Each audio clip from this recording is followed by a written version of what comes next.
Un sentiment d'inachevé a dominé la cérémonie de clôture du premier sommet humanitaire international organisé à Istanbul.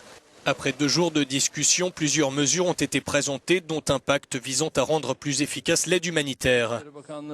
C'est insuffisant pour le secrétaire général de l'ONU, Ban Ki-moon. Il est quelque peu décevant que certains dirigeants internationaux n'aient pas pu être ici, particulièrement ceux des pays du G7, à l'exception de la chancelière allemande Angela Merkel. J'invite chacun à plus d'engagement.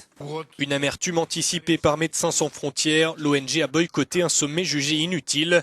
En revanche, la présidente de la Croix-Rouge faisait partie des 6000 participants. Il y a un écart entre l'aide humanitaire d'urgence et l'aide au développement. Et nous devons trouver un moyen de réduire cet écart en proposant une approche différente. Peter Michael Egouda de l'ONG Syscop se doutait qu'aucune décision ne serait prise, mais il a choisi de participer. Je pense que le fait que les gens se retrouvent autour d'une table pour parler de sujets qui concernent l'humanité, les gens vulnérables, les femmes, les personnes sinistrées à travers la planète, c'est un bon début.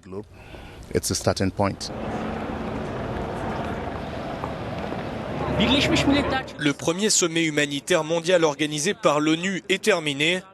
Il laisse derrière lui plus de questions que de réponses. Les décisions seront-elles appliquées? Les promesses vont-elles être tenues ou bien rester, comme d'habitude, sur le papier? Bora Bayraktar, Euronews, Istanbul.